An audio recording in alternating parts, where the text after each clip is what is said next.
lived in Kaohsiung, and my entire life I've usually just been hiking on my own. When I moved to Taipei in 2019, I discovered Dory on a hiking meetup, and we were instant friends, and it kind of progressed from there, from like low altitude jungle hikes to Dory forcing me suggesting that I buy a tent, and we escalated to wild camping up at high altitudes, and last year was a lot of wonderful camping and hiking in really remote regions of Taiwan. I got to know a lot of different places that I hadn't seen before. I learned a lot about how densely mountainous Taiwan is and about its beautiful nature and topography. And Dory was with me the entire time. Most hikes, we really hit it off, and she's a really great friend and an even better mountain guide, very experienced. So I'm going to hand it over to Dory, who's going to talk today about hiking in Taiwan. Thank you, Claudia. Hi, everyone. I'm Dory. So let's start to talk about hiking in Taiwan. So, has any of you have hiked in Taiwan? Please raise your hands. Wow, that's a lot. So if you hike, why do you hike? Can someone give me a reason? Get out of the city. Great. And? It's fun. Great. And? Take photos. Nature.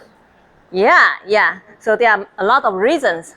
So, like physically, you can build up your muscle, help your cardio, and also it's mentally. You get away from the busy life and then see all the greens, good for your eyes, have the good air to breathe. And also, like me, I made a lot of good friends from hiking. So it's kind of a social helping. And so this is a map of Taiwan. You can see there are 75% of this area are mountains. So if you like to hike, this is the heaven. And we have like high mountains, middle mountains, and low mountains. Can someone recognize which mountain it is? Yes, correct. So this is the highest mountain in Taiwan and also in the East Asia. It's almost 4,000 meters high. And then if you have a 1,000 bill, take it out, look at, it's the same picture as what I take. And this is Jiaminghu, like the second highest high mountain lake in Taiwan. If you don't have an idea how big it is, just look at the little man on the left side. Then you have a scale for the whole lake. There are a lot of legends happened in this area. The famous one is someone came to this place and took some photos. When he went back, he found one of the photos. There's an alien in the photo. So you think that, it must be a fake photo, but actually they sent it to America to analyze it and found that it's a real photo. Well, there are all other different legends. Anyway. And I always like to see the sunrise and sunset on the high mountains. So you can see there's another highlight in this photo. It's the clouds. Doesn't it look like sea to you? That's why we call it Sea of Cloud. And here are some tips for high altitude. So there are a lot of trails, high mountain trails. You will need a permit to go there. And the permit system is very complicated. There are different departments, like a national park and police station, a forest bureau, and even like a local government. So before you go, make sure you get the correct permits. And most of the high mountains hike, you need more than 1 day. So make sure you are fit enough. But even you are fit, it doesn't mean that the high altitude problem won't happen to you. So you need to start stable and slow. And you see I write Hydration, hydration, hydration 3 times. Why? Because it's important. Even if you are not thirsty, you should still drink water from time to time. It's quite important. And once you feel sick, you should stop and take care of yourself. Don't force yourself. And because every kilo on your backpack will slow you down, so you better be smart with packing. On some high mountain trails, there are cabins where you can stay. This is the best high mountain cabin in Taiwan. It's Tianchi Shanzhuang. So sometimes after dinner, the manager would play guitar and sing for the guests and ask everyone to dance. It's quite high. And you can see that there are some tents. So if you don't like to stay inside, you can apply for the space to camp. They even have the tent to rent for you. And there are sleeping bags you can rent, so you don't have to carry by yourself. But not all the high mountain cabins are so luxury. Like this one is a simpler one. So at least you don't have to carry your tent, but you have to bring your own sleeping bag and your own food. So talk about the cabins. Some people don't like to stay with a lot of strangers in a big room. So this is another choice. You can camp. But then you have to carry everything by yourself. The tent, sleeping bag, food, everything. Talking about food. So in some cabins, they will have catering that you can order. So like the left one is in Taiyun Shanzhuang. That's on the way to Yushan. And then if the cabin has no catering or you prefer your own food, you can bring your own pot and stove to cook for yourself. And then I'm going to introduce the middle mountains in Taiwan. There are different types of middle mountains trails. Most of them has very beautiful forests. Look at the light. When the weather is good, it's kind of like the angel's light. And a lot of the trails has big trees. All these trees are more than 1,000 years old. Actually, the oldest tree in Taiwan is 4,600 years old, and they are still alive.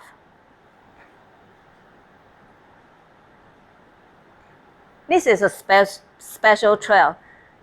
This railway was built by logging, for logging, and later they changed to carry the tourists to Alishan. And then after 1999, the big earthquake happened. The railway was broken. The government thought it was too much work to fix it, so they just abandoned it. But now it has become the very famous and very popular hiking trail. But before you go, you need to make sure that this won't scare you. You have to walk on the railway. This is Shuiyang Forest. It also happened in 1999. So when earthquake happened, the landslide blocked the downstream of the river. So it forms this lake. And then the water drowned all the trees. The dead trees make this place special. And this is called Thousand Man Cave. You can see how big it is by the little people for the scale. You can see it's really possible to fit in 1,000 people. And now I'm going to talk about low mountains. Many of them are very easy to get to by public transportation even. But look at this map. This area is near to Yangmingshan. You think like, okay, Yangmingshan, yeah, everyone goes there, it should be easy. Okay, look at this white line. That's the popular trail. There are signs and stairs and quite easy to go to. But all the other black lines are kind of dirt trail and created by hikers or hiking clubs. The signs are not so clear. They are kind of markers, but it doesn't show you where to go because every trail has markers. You can only understand, I'm on a trail, but not necessarily the trail you want to go. So if you make a wrong turn, you get lost. So make sure that you go with someone who knows this place well or hire a guide. This is near to Teapot Mountain. In silvergrass season, it's like in December. So you can see the grass with the sunshine. When the wind comes, it looks like a wave. Very beautiful. And in the big Taipei area, I like the northeast coast the most. You see, this area is called Ruifang, and it was a town with mining. But after the late 20th century, all the mining stopped. So they kind of abandoned all the buildings. This remained, now become a very famous place for people to take wedding photos. In the same area, because the factory wanted to remove the exhaust to the mountain, so they built chimneys. And each chimney are 2 kilometers long, go along the hill. There are totally 3 chimneys. It's the longest chimney in the world. And you see, this is this trail that you have to get through this chimney. It makes this trail very fun. And there are some cliff hike too. You have to walk on the cliff, but it looks more dangerous than it is. So it's very safe to hike, but when you show the photo to your friends, it's like, wow, you did it, so brave. And there are a lot of historical trails. In the past, between Taipei and Yilan, a lot of businessmen have to carry their goods to go between 2 cities, and then the trails were very busy. But later we have the car road, and all these trails got kind of abandoned. And also the houses were abandoned. But now, like the hikers clean it up, and then we can walk through and see the remain of the houses. And because Taiwan is very small, but so many mountains, and you see like the highest mountain is 4,000 meters. So all the rivers are very rapid to go down. So it forms a lot of waterfalls. So when you go to hike, if you choose a trail with waterfalls, after you hike, you are like exhausted, sweaty, then just jump into the water. If you're looking for like more challenging, more exciting hike, this is Staggersworth Ridge. You have to hike on the ridge. It's a bit like bouldering, climbing, very exciting. Or go to Wuliaojian, like this one, you have to rappel down on the cliff with the fixed rope. You have to trust the rope. Okay, so what's unique of the hike in Taiwan? Let's see. The first thing is what we just mentioned. There are a lot of fixed ropes. It's not like in other countries. Well, you have the rope, then you have a harness. But no, just fixed rope. You have to, climb with both of your hands. If you don't trust the rope, then you have to find your own way to climb up. And on some more friendly trails, like a lot of local people, especially like older people, they have nothing to do but hike every day and then build these kind of things, put some table and chairs. So they hike up and then make tea and even lunch and kind of have some social life. And on the side, there might be some like a push-up bars or hula hoops or some things that to stretch your backs. It's quite unique. And there are a lot of trails which you need to cross the river many times.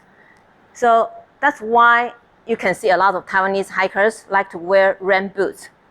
And also some trails are very muddy. The mud may be like this high. So you'd better wear the rain boots. Otherwise, your hiking shoes or whatever will all soak in mud or water. And it's not comfortable to wear the rain boots, but there are some tricks. If you're interested, you can ask me later. Why should you hike with Dory? Because, okay, I have led many hikes and for many years. So I'm proud to say that there were no serious accident ever happened on my hikes.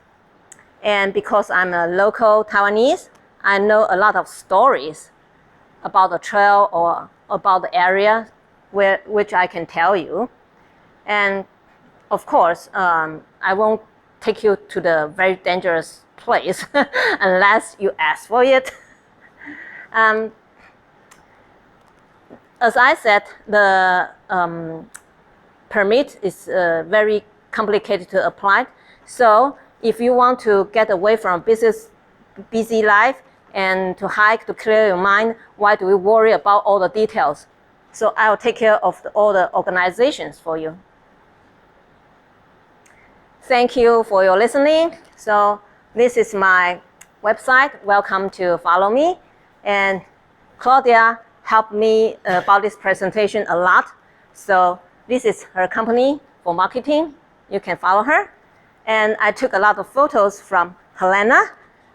And this is her Instagram. Welcome to follow her too. Thank you.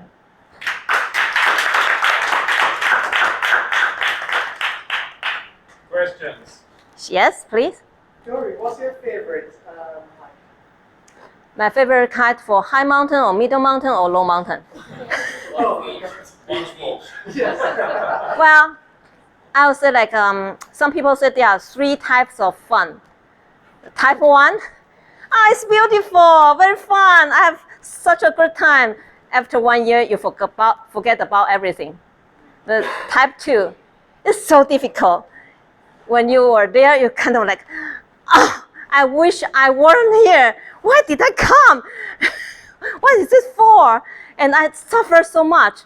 Or like something happened so like bad, but afterward, it makes a lot of story for you to tell people. That's the second type. I don't want to say the third type. I've never met the third type. It's like someone died in your group or whatever. So I have so many favorite hikes, but all the type 1. So it's hard to pick up one of them. But you enjoy the East Coast, you said. Well, that's in the North Taiwan, the low mountain. I really like the northeast coast. The Ruifang area, I show a lot of photos for you. Yes, it's a very beautiful place. One side is mountain, the other side is the ocean, and there's so many historical remains you can see. And then for high mountains, I think it depends on the weather. When you hike on the high mountains, if the weather is nice, you are in heaven. The view is amazing. But when the weather is bad, okay, it's like in the hell, I would say. So I can think of a few high mountains I've been. The weather was nice, like Ganzhuowan. It was a 4 days hike. Claudia was with me. There are a lot of rope sections for fun, and the sunrise, sunset, so beautiful. But it's a long hike. In terms of scenery, how is similar to Taiwan different from southern Taiwan when you go hiking in those spaces?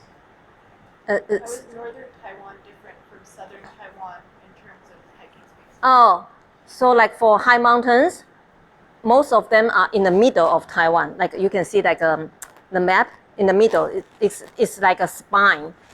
So, but for like lower mountains, there are more trails in the north area because there are more hiking clubs. I can say like low mountain trails, most are made by hikers, not by the government. So the southern part, because the public transportation are not as convenient as in Taipei, so there are not so many.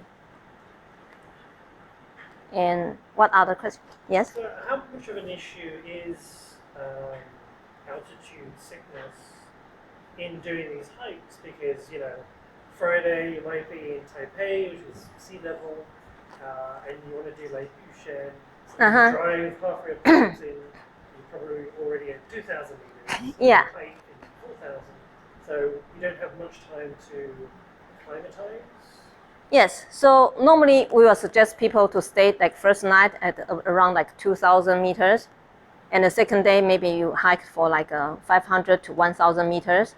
That's safer. But a lot of cases, people want to save time. So like in the morning, I'm at the sea level, and we drive to the 2,000 level, and then you hike for another 1,000. Then there's a very big chance that you will get the altitude problem. So my solution is like you can ask your doctor for the medicine. Personally, I take Diamox. It works very well for me. But for some other, you need to see the agenda. If it's gradually up, normally there's no problem. And if you have a high altitude problem, it normally happens on the first or second day. If you are already on the third or fourth day, if you feel sick, actually, normally it's not about high altitude. What are the rules for camping in nature in Taiwan?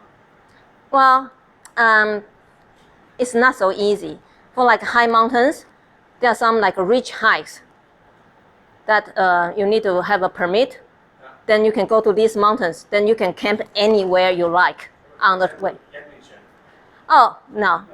The national park is quite, like Yangmingshan is quite difficult. It's not allowed to camp.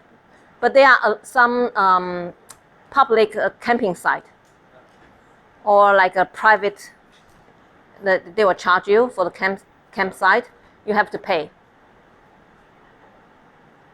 Does Taiwan have many caves? Not so many. The one I show you is the biggest one. But a lot of place, they have some little smaller cave. But the only caving things, I mean underground that cave, is in Kaohsiung, in Qishan. Yeah. There was once one in the north area, but they sealed it. Like maybe someone fell in or whatever. Actually, at Teapot Mountain, have anyone went to Teapot Mountain? Yeah. So on the top, so you can see the bars now. In the past, there wasn't any bars. So people have to go into the cave and go out from the other side. And there was a kind of very deep hole. And then they put some wood for you to walk through. And some accident happened. So fell in the cave. When the rescue came, they found that it was like 30 or 40 meters deep. And that guy already gone. But so since then, they just seal it with the bars. So now it's not dangerous anymore. So there is organized caving at Shoshan and Taishan Yeah. in Kaohsiung, where you need a permit for it now. You used to not need a permit, but they will take you on 8 hours of a guided caving tour.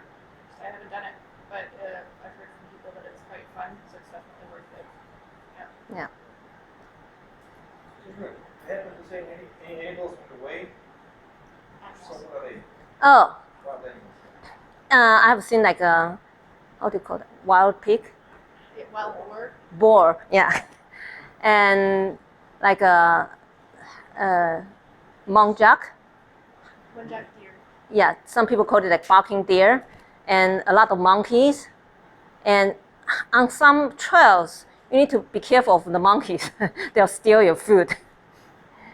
Yeah. Snakes? Oh, and then 水鹿 in high mountains. Normally they don't go out on daytime. So like in the midnight, you want to go to the bathroom, you have a headlamp, and then, oh, so many eyes are looking at you. Shuilu are a special type of high altitude deer here. They're very robust even more robust. Like they're actually quite furry. And they Yeah. have smaller antlers, and they only live about 3,000 meters, I think. Yeah. At high altitudes, and they usually at night come and play in like the still water ponds up there and smash their antlers around. And yeah, and when you go out to pee at night, they all stare at you. But there's no, Experience. there are Taiwanese bear, but if you see any of them, you are so lucky.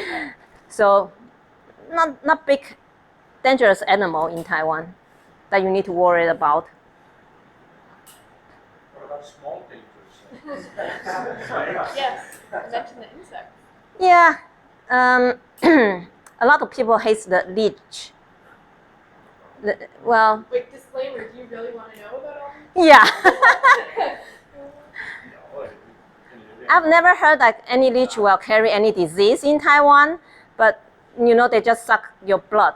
Personally, I would say if I have to choose, I prefer leech than mosquito, because mosquito made me so itchy, but leech doesn't, just some blood. But for some people who had an allergy, it bothered them a lot. It takes them like 1 month to kind of go away. And some hornets you might need to be careful about. And snakes. Okay, a lot of people think there are so many snakes in Taiwan. It must be dangerous or scary. But actually, the snakes scared of people more than we scared of them. So normally, if you make some noise, they just go away. And most snake doesn't come out at daytime, actually. That's a scary bit, because we can't see them there. Well, it just make noise, they will just go away. Now I'm not going to sleep at all in the bush, in the forest.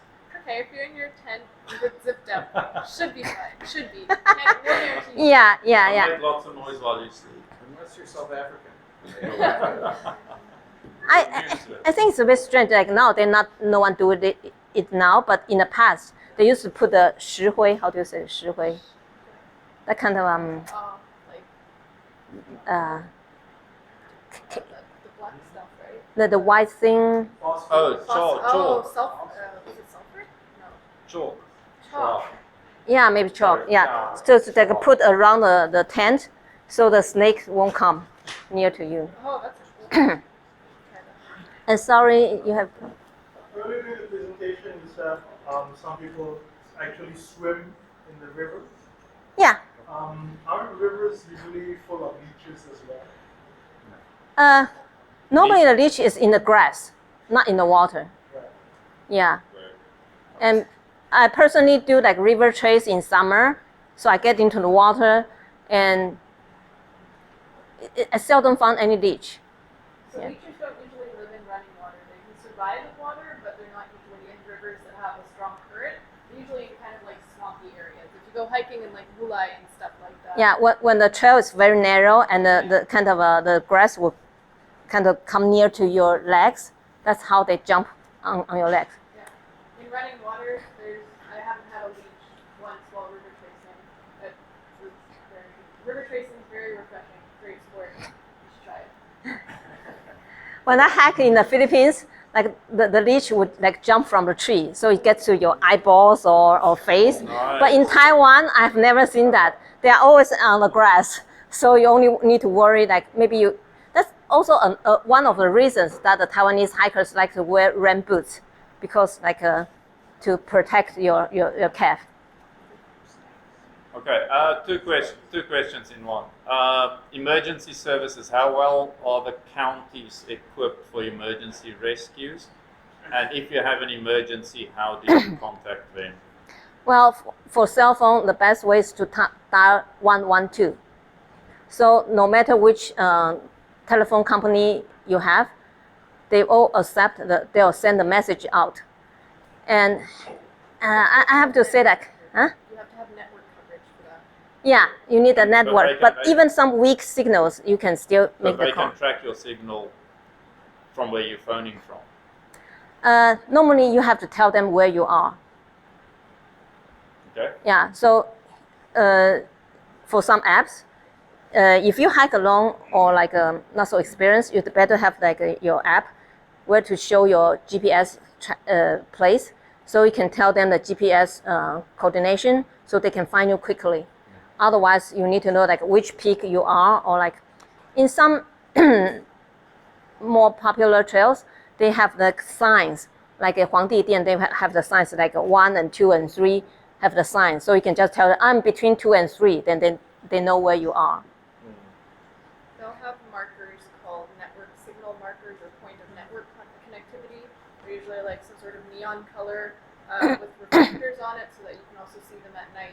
So if you're around something like that, and it'll have a number, you can patch that through to rescuing your car. And how well equipped are they, or how fast is their response? It depends where you are. When they get a call, they will see like if it's a storm or whatever, they have to wait for the bad weather to be gone. But I would say like some Taiwanese kind of abuse the system. They're like, oh, I'm so tired, just call, it's a free taxi. I have some problem, I sprained my ankle, please help me. And then the police are so nice in Taiwan. They're too nice. Yeah, they are too nice. I have a question. I've done mostly in Yangmingshan, weekend walks on the One thing that I've been curious about since day one I came to Taiwan, what is it with people who carries like a big speaker? They're going out to the nature to enjoy, and they all carry a big speaker with music. As they walk along, you can hear them coming from. Yeah, I hate that too. But they are normally old people, right? Yeah. The young people are better than that.